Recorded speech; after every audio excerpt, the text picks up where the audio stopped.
வணக்கங்க.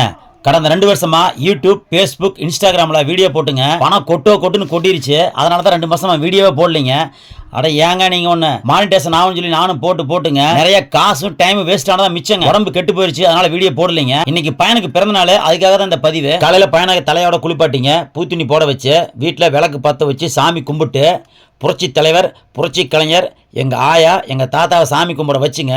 வழக்கமாக நாங்கள் கோயிலுக்கு தான் போவோம். இந்த வருஷம் எங்கள் அண்ணன் இறந்துட்டாருங்க, அதாவது பெரியப்பா மகன். அதனால் கோயிலுக்கு போகலிங்க. என் சின்ன பையங்க அண்ணனுக்கு இனிப்பு ஊட்டிட்டுங்க சிறுக சேர்த்து வச்ச காசில் அவனுக்கு பிடிச்ச பேனா வாங்கி கொடுத்துங்க. அண்ணனுக்கு முத்தம் கொடுத்தான்.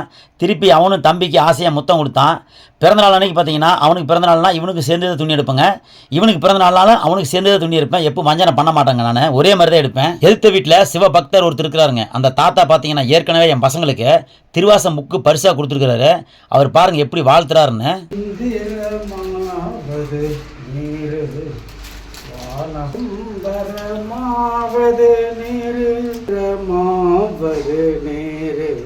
காலூர் தாத்தா கால பாரி பெரியம்மா வீட்டுக்கு போனாங்க. அண்ணன் கோயிலுக்கு போயிட்டாரு, அண்ணி தான் இருந்தாங்க. பெரிய பையன் ஸ்கூலுக்கு போயிட்டான், சின்ன பையன் இருந்தாங்க.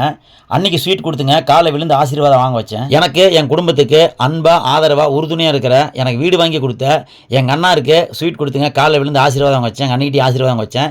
பேத்திக்கு இனிப்பு கொடுக்க வச்சேங்க. அண்ணா வீட்டில் வேலை செய்கிற ஆயாக்கிட்டையும் ஆசீர்வாதம் வாங்க வச்சேங்க. பையனை தவறி போயிட்டாருன்னு சொன்னது இவரை தாங்க. 6 மாதம் அடப்புங்க, கோயிலுக்கு போக முடியாது. டெய்லி வீட்டில் விளக்கு பற்ற வைக்கிறாங்க. சாயந்தரம் பையனை கூட்டிகிட்டு போயிங்க. அண்ணன் படையில் முன்னால் இனிப்பு வச்சு சாமி கும்பிட்டுங்க ஆசீர்வாதம் வாங்க வச்சேங்க பையனை.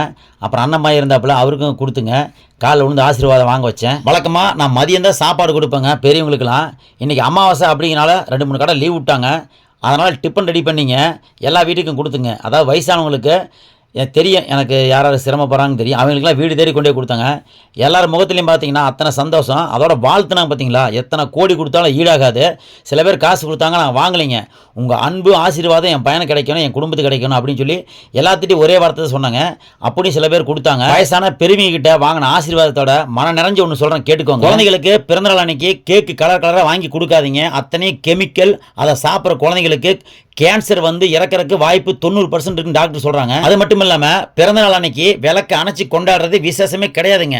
விளக்கு பற்ற வச்சு சாமி கும்பிட்றதா விசேஷம் நம்ம தமிழ் கலாச்சாரம். கோயிலுக்கு போகலினாலும் 30 சாமிங்க இன்னைக்கு என் பையனை ஆசீர்வாதம் பண்ணிக்கிறாங்க. ரொம்ப ரொம்ப நன்றிங்க.